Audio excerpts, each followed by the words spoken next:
여러분께서는 타이타닉의 침몰에 대한 이론이 얼마나 많은지 알고 계신가요? 네, 엄청나죠. 오늘 여러분에게 공유해드릴 저만의 이론까지 포함해서요. 그리고 나서 어떤 것이 가장 그럴듯하게 들리는지 여러분께서 결정해보세요. 이 사건에 대한 첫 번째 가설은 통침몰 이론이었습니다. 매우 단순하고 기본적인 이론인데요. 아무런 분열 없이 침몰이 일어났다고 주장하고 있죠. 새벽 2시 15분, 배가 빙산과 충돌합니다. 새벽 2시 18분, 불이 꺼집니다. 배가 45도 각도에 도달한 후 바닷속으로 빠르게 마지막 낙하를 시작합니다. 새벽 2시 20분, 약 3분 후 RMS 타이타닉은 바다 표면 아래로 영원히 사라집니다. 배는 부서지지 않고 통째로 가라앉았어요. 물론 이건 사실일 수 없어요. 1912년 4월에 타이타닉은 세계에서 가장 큰 배였을 뿐만 아니라 지금까지 만들어진 배 중에서도 가장 큰 배였습니다. 그렇게 무거운 배가 부서지지 않고 침몰할 수 있다는 건 믿기 어려워요. 불가능한 일이잖아요. 이론가들을 비난할 수는 없겠죠. 하지만 잔해가 발견되기 전까지 이 외에는 다른 이론이 없었습니다. 잠깐, 그럴까요? 참사 다음 날 생존자들은 인터뷰를 했습니다. 무슨 일이 일어났는지에 대해 이야기를 들려줬죠. 그리고 승객 중 몇 명은 배가 실제로 두동강이 난 채로 물에 잠겼다고 말했어요. 예를 들어 17살 소녀 잭 세이어는 자신이 기억하는 대로 침몰 사건을 설명했습니다. 그리고 LD 스키드모는 자신의 묘사를 바탕으로 스케치를 그렸습니다. 그 그림에는 분명하게 배가 반으로 부서진 모습이 담겨 있었어요. 하지만 아무도 잭이나 다른 목격자들을 믿지 않았습니다. 증거가 없었기 때문에 그들의 주장은 받아들여지지 않았죠. 하지만 1985년에 상황이 바뀌었습니다. 그때 로버트 발라드가 바다 깊은 곳에서 타이타닉호의 잔해를 발견했습니다. 그 잔해가 발견된 후 잭과 다른 생존자들이 옳았다는 것이 분명해졌죠. 타이타닉호는 침몰하면서 정말로 두동강이 났어요. 이제 새로운 이론이 필요해졌습니다. 새벽 2시 15분, 용골이 부서집니다. 우연은 천천히 기울고 선체는 계속해서 휘어지고 부서집니다. 새벽 2시 17분, 갤리선 구간이 끊어집니다. 탑은 무게를 견디지 못하고 추락했어요. 불이 꺼지고 선미는 공중으로 떠오릅니다. 현두가 부서지고 가라앉기 시작합니다. 후미는 선미의 상부 구조물의 우연 쪽에 간신히 매달려 있습니다. 선미는 다시 가라앉기 시작하면서 천천히 좌연으로 넘어갑니다. 마지막으로 한 번 더 올라가더니 반원을 그리듯 회전하면서 가라앉았습니다. 이 이론 꽤 설득력 있게 들리죠? 하지만 사람들은 이 이론에서 허점을 찾기 시작했어요. 예를 들면 타이타닉호는 그렇게 높은 각도에 도달할 때까지 버틸 수 없었을 거라는 거예요. 훨씬 더 일찍부터 배는 부서지기 시작했을 겁니다. 이는 연구와 추리를 할 부분이 훨씬 많이 남아있다는 의미죠. 그래서 사람들은 자기들만의 가능한 시나리오를 생각해내기 시작했습니다. 그 누구도 좋아하지 않았던 것들을 먼저 살펴볼까요? 첫 번째 침몰 이론에 따르면 타이타닉이 높은 각도를 만들어내면서 선미의 무게가 지탱되지 못해 위에서부터 아래로 균열이 발생했다고 했죠. 하지만 이는 물리적으로 불가능합니다. 다른 이론은 없을까요? 2006년 해군의 건축가 로저 롱은 소위 말하는 V 이론을 연구하기로 했습니다. 새벽 2시 17분, 배는 아마 11도 정도의 낮은 각도에서 부서지기 시작했을 거예요. 상부 구조물이 떨어지고 균열이 발생하기 시작합니다. 그 순간에는 타이타닉의 이중 미창만이 배를 지탱하고 있었어요. 하지만 배의 고장으로 인한 압력으로 이중 미창도 휘어지기 시작했죠. 갈라진 틈으로 물이 쏟아지고 있습니다. 물이 두 공간 사이에 하중을 실으면서 배를 다른 방향으로 휘어지게 해 V자와 비슷한 모양이 만들어집니다. 위층의 갑판이 으스러지고 휘어집니다. 현두는 바닥을 향하고 선미는 마지막으로 가라앉습니다. 하지만 이 이론은 발표된 이후로 여러 번 반증됐어요. 타이타닉의 뱃머리 부분의 위쪽 갑판의 모서리가 모두 부서지고 으스러졌기 때문에 로저 롱은 이 이론을 생각해냈습니다.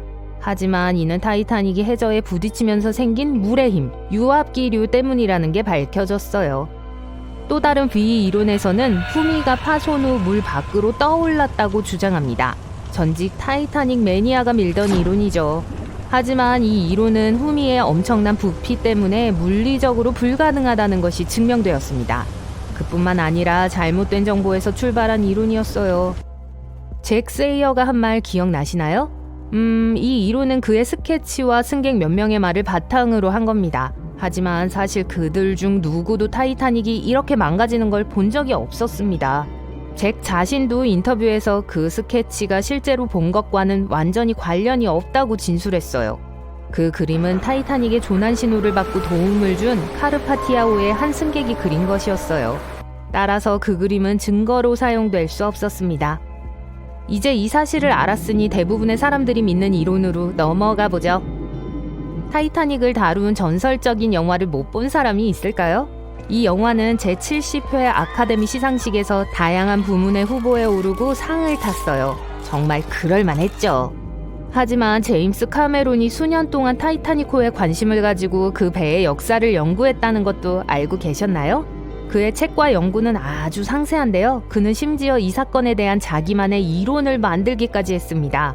그 이론은 바나나 스플릿이라고 하고 영화 속에서도 등장합니다. 상황은 이렇습니다. 타이타닉호는 23도 각도에 도달하여 용골까지 부서집니다. 선미가 아래로 떨어질 때 이중 미창은 경첩의 역할을 합니다. 이중 미창이 부서지면서 용두와 선미가 분리되고 선미는 좌연으로 기울어져 수직으로 서 있다가 물속으로 빠져 들어가기 시작해요. 이 이론은 로이 맹고의 이론과 함께 과학적으로 가장 정확한 이론입니다. 잠깐, 로이 맹고는 또 누구죠? 로이 맹고는 한동안 가장 그럴듯했던 이론을 생각해낸 엔지니어였습니다. 새벽 2시 17분, 타이타닉호의 불이 꺼집니다. 그 순간 배는 20에서 23도 각도로 기울어져 있습니다. 갑자기 세 번째 통풍구 근처에서 배가 두 동강이 납니다. 그렇게 선미는 물속으로 가라앉고 용골이 먼저 부서집니다. 홀수와 하부 선체도 찌그러지고 부서집니다. 거대한 균열로 인해 뱃머리와 선미로 물이 밀려 들어오고 뱃머리 부분은 파도 아래로 가라앉습니다. 선미는 70에서 90도 각도까지 올라가더니 곧 가라앉게 됩니다. 이 이론은 가장 일리가 있는 것처럼 보이지만 상당히 논란이 많은 이론이었어요. 배가 부서지는 모습을 본 생존자들은 후미가 완전히 사라진 상태에서 선미가 다시 떠올랐다고 진술했어요.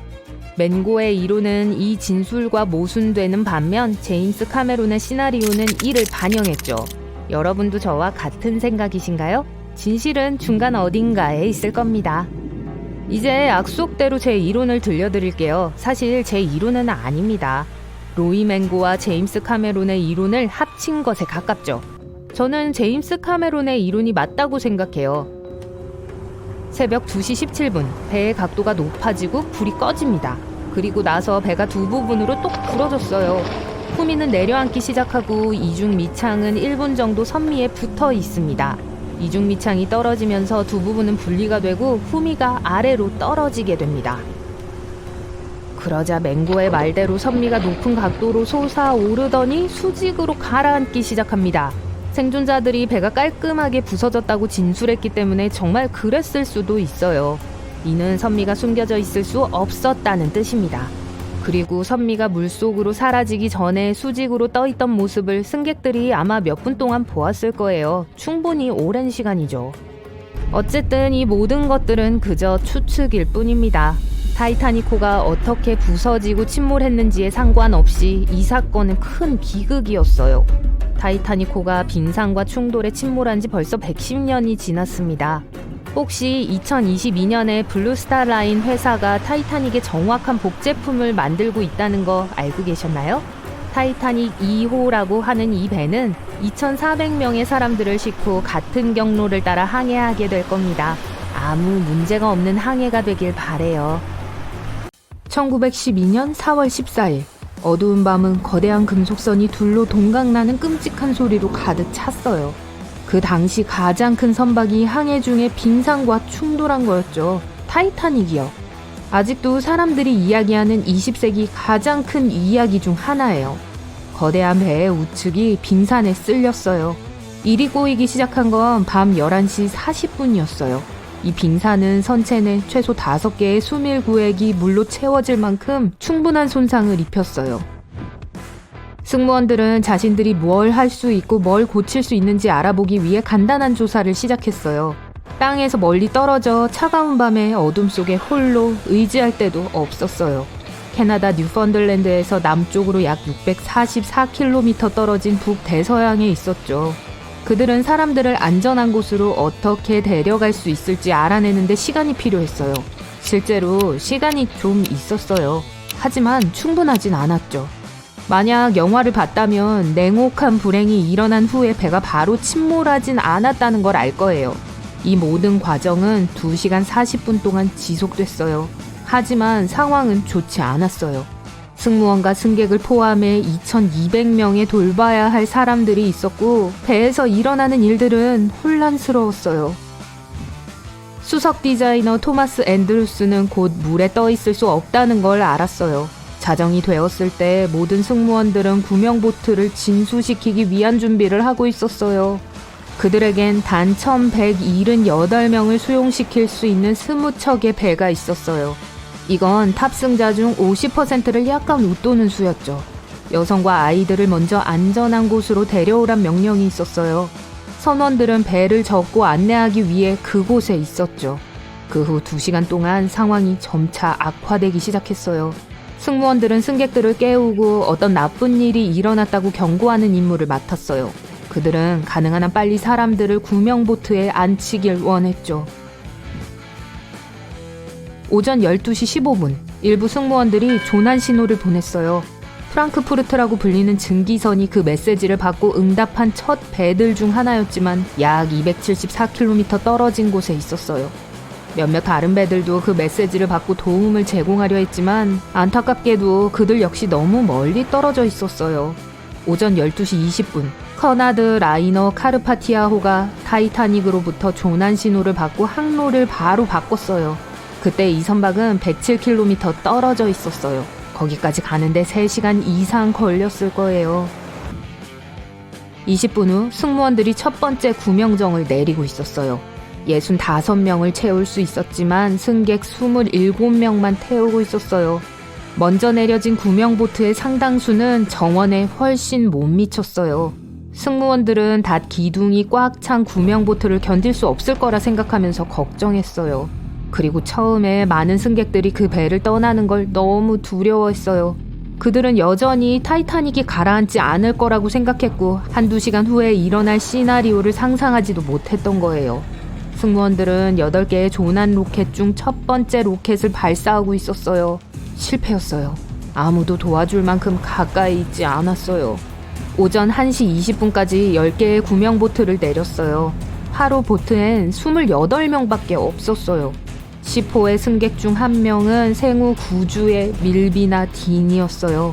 그녀는 후에 2009년까지 살아서 97세의 마지막 생존자가 되었어요. 이미 새벽 2시였어요. 배에 남아있는 유일한 구명보트는 3개의 접이식 보트였어요. 배의 뱃머리가 낮게 가라앉아 수면 아래로 깊이 기울어져 있었어요. 주변에 있던 사람들은 이제 물 위로 선미 프로펠러를 똑똑히 볼 수 있었어요. 승무원들은 장교관사 옥상에서 20명이 넘는 승객들을 태운 접이식 구명보트 D를 내리고 있었어요. 뱃머리가 아래로 내려가자 물이 접이식 배 A를 갑판에서 쓸어 내리고 있었어요. 그 20명의 사람들은 부분적으로 물이 찬 보트에서 고군분투하고 있었어요. 승무원들이 접이식 B를 풀려다가 떨어뜨렸어요.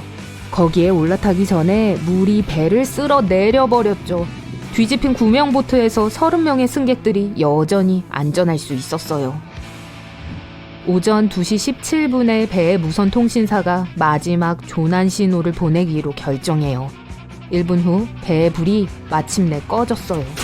타이타닉과 배에 남은 모든 사람들은 어둠 속으로 빠져들었어요. 뱃머리는 계속 가라앉았고 선미는 수면 위로 더 높이 솟아올라 중간 부분에 엄청난 부담을 주고 있었어요. 끔찍한 소리가 밤을 가득 채우고 있었어요.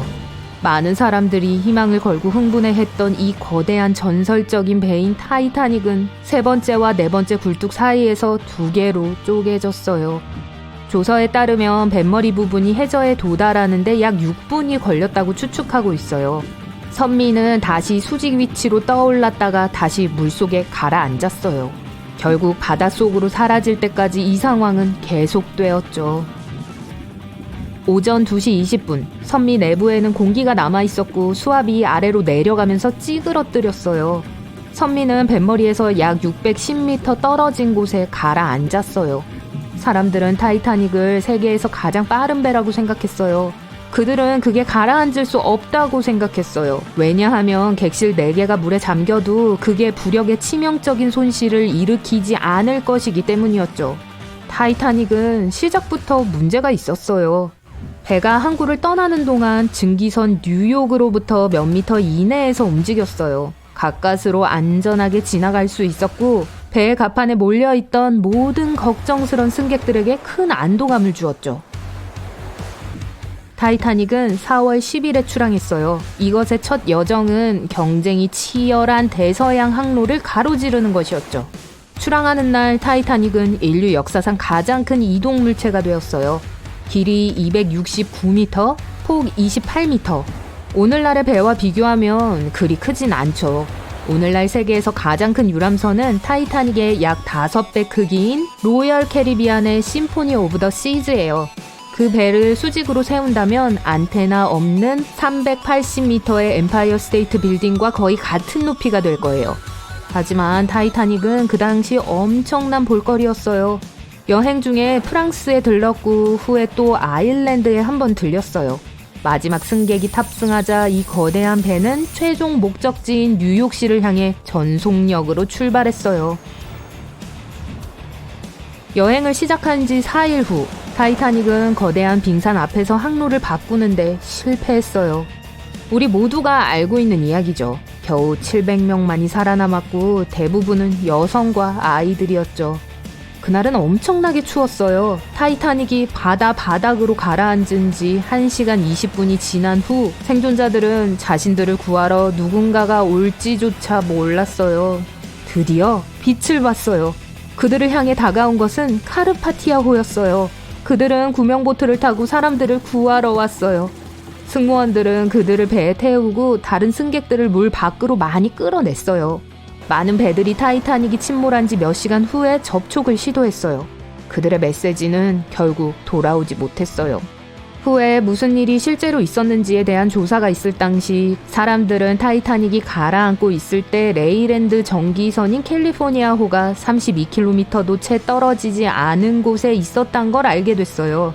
하지만 그들의 무선통신사가 비번이어서 승무원들은 타이타닉으로부터 오는 조난 신호를 듣지 못했어요.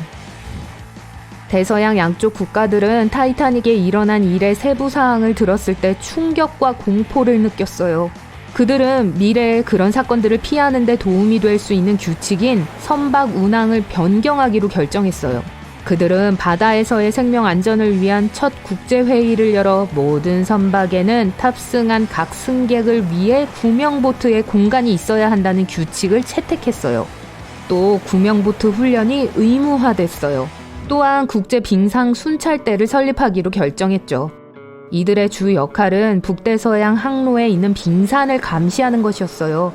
배들은 또한 24시간 무선 감시를 유지할 필요가 있게 되었죠. 타이타닉은 하나만 만들어진 게 아니에요. 이 거대한 배의 크기와 여기에 필요로 하는 모든 새로운 장비들 때문에 일회성으로는 너무 비쌌을 거예요. 그래서 그 팀은 타이타닉을 2척의 자매성과 나란히 만들었어요. 그리고 둘 다 모두 다사다난한 삶을 살았어요. RMS 올림픽이 먼저였어요. 1910년에 취항했고 1년 동안 세계에서 가장 큰 정기선으로 있었죠. 브리타닉도 바다 밑바닥에 가라앉기 전에 잠시 동안 항해한 또 다른 자매선이었어요. 하지만 오직 타이타닉만이 전설이 되었고 현대 역사에서 가장 흥미로운 이야기 중 하나가 되었어요.